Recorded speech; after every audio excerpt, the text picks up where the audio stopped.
ए जीजा काहे मोला ना रायपुर कवर्धा की सब पूरा मन कारी कारी कहथे का कहथे कारी कारी कहथे ते कारी है त कारी कहथे। हाँ अगर ते गोरी होते ना ट्यूबलाइट कस तो सब गोरी गोरी कहती वो।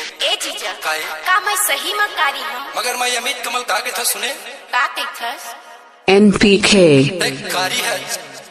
ते कारी है मगर माँ कसम बहुत बड़ दिल वाली है जो सही में ये भले कारी हवच वो ये भले कारी हवच वो अब आएगा असली मजा। नाच ना वो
NPK भले कारी हवच वो चल हट भले कारी हवच वो माँ कसम सारी दिल वाली हवच भले कारी हवच माँ कसम सारी दिल वाली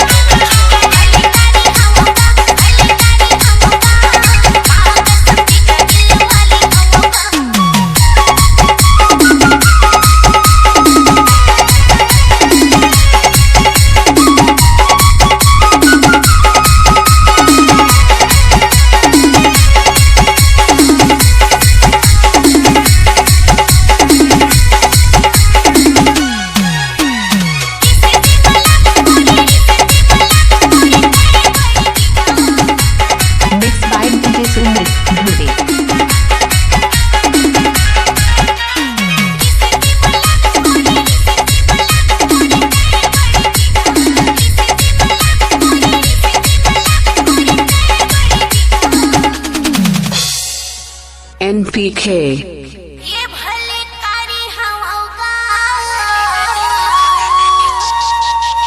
ये भले कारी हवगा कसम जीजा दिल वाली हवगा भले कारी हवगा कसम जीजा दिल वाली हवगा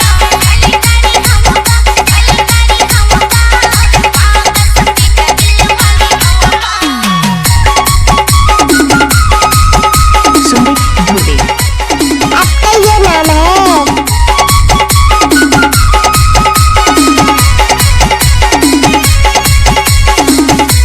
नाम तो आपने सुना ही होगा सुमृत धुरे।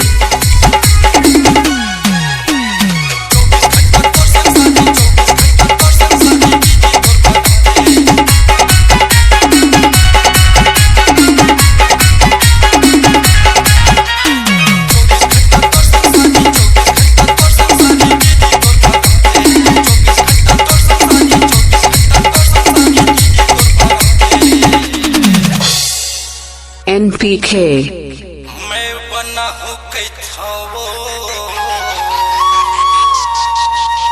मैं बना हूँ कैथा वो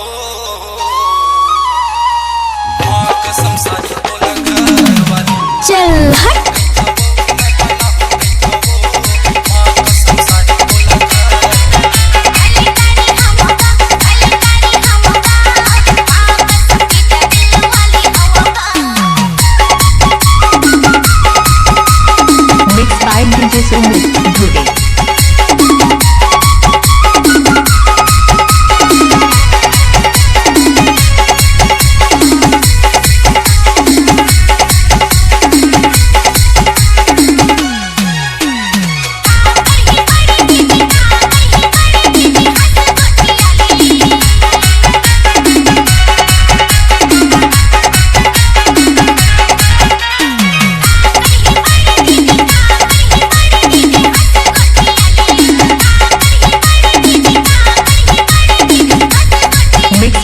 डीजे सुमित धुर्वे।